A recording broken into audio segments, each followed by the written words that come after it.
The topic is the election of President Obama, gangs, and ex-offenders.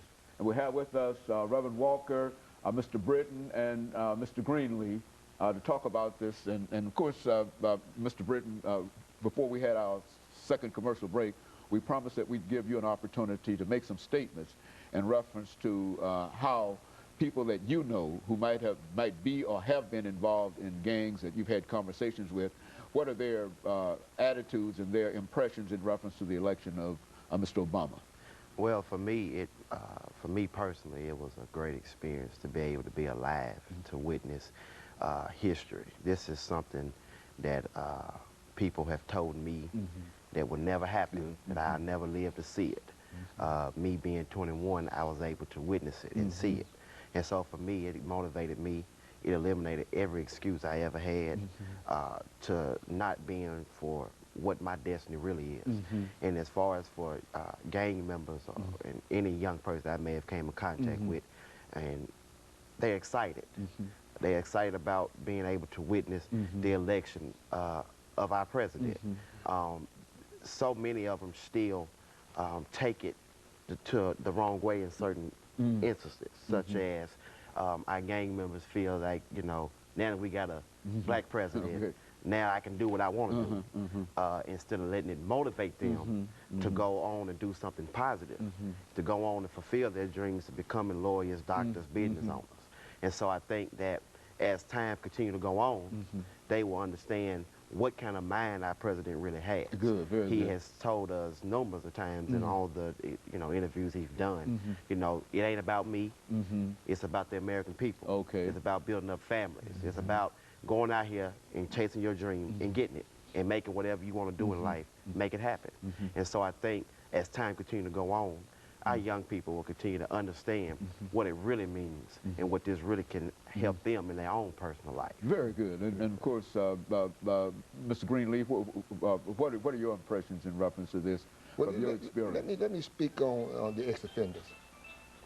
Okay, if I can speak on the ex-offenders, I am an ex-offender. Okay, so my whole thought is, with this man being the first black African-American, but we know he's the president of the United States, okay, what are we gonna do to bring the resources, and let me tell you something, with the finances, to stop a lot of this stuff that these folks are feeding on us off of in these penitentiaries?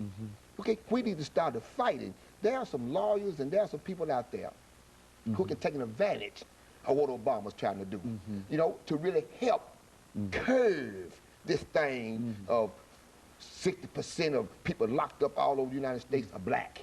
60%. You know, and then they're saying 50% of us don't even graduate high school. So, you know, so some of those things that we can begin to work on to help Obama, because Obama has opened it up. So don't get this wrong. You know, Obama has opened this thing up now.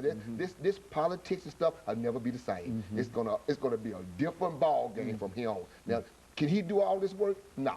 Okay. Should he do it? No. Okay. But shouldn't we use him as a tool and a resource for us to get other things done? Shouldn't we be able to use it? Yes, we should. And for us ex-offenders, we need to find ways of stopping people from making us pay monies and we can't even get a job. See, so how can we get the lawyers out there to begin to fight? If you haven't never killed nobody, never raped nobody, and you caught a small dope charge at 18 years old, and then you are 30 and it's still on your record and stop you from making a living? So these are the things that I'm looking at, you know, as far as Obama. I'm gonna see can other people step up. They got the powers and the resources with Obama. Okay, and let's do some real things. And, you know, if we can bring it down to 30%, we'd be better off than 60. So, and you appear to agree with that, with that assessment in terms of what we go on. Yeah, pretty much so, Dr. Haney. I think there's, first of all, I think as Black Americans, we need to understand that President Obama, you know, he's not the savior. You know, he is the president of the United States of America, not the president of Black America. But there are plenty of issues, like Brother Lonnie was talking about, in America, within the black race and then within the black community that really needs to be addressed. And I think what's happening is with the Obama administration is you know, with that, I had alluded to the Second Chance Act, which hit the table in 2005. I think Arlen Specter and some other guys up there, they initiated this process. It finally came into being back last year in 2008 when then President Bush signed it into law. And then in this year, since President Obama has been in office since January, they have he's already requested $75 million to go toward that effort. 25 million of that to be used within the fiscal year 2009 to go toward, you know, programs, to nonprofit programs, and I think an Indian, some type of Indian type programs also that would help and offer assistance to people coming out of the prison system back into society, to help them reintegrate back into society.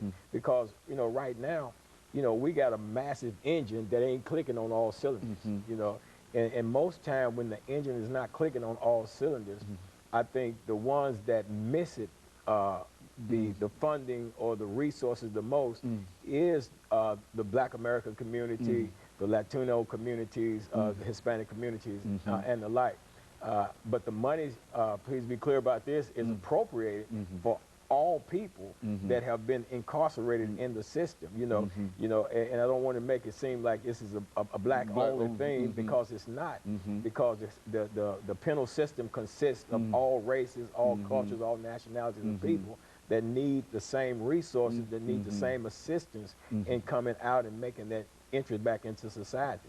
You know, just today, Dr. Haney, I was talking to a friend of mine that, you know, we hustled in the streets together and all of that, and he, you know, got incarcerated some years ago for a murder charge, and he's made parole. He did 23 calendar years, has made parole, and now he's in the system, been looking for a job for 5 months.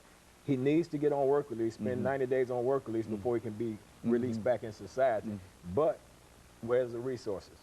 That once he gets back, the situation is almost as bad as it was before. Right. Okay.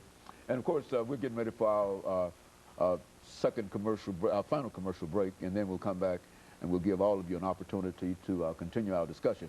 But I think that this is essentially what we wanted to hear about what the impact that Mr. Obama's election is having.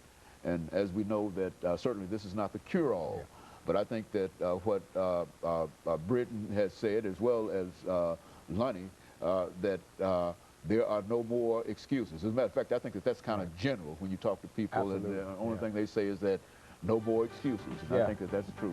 And of course, we'll be back with you following this short commercial break.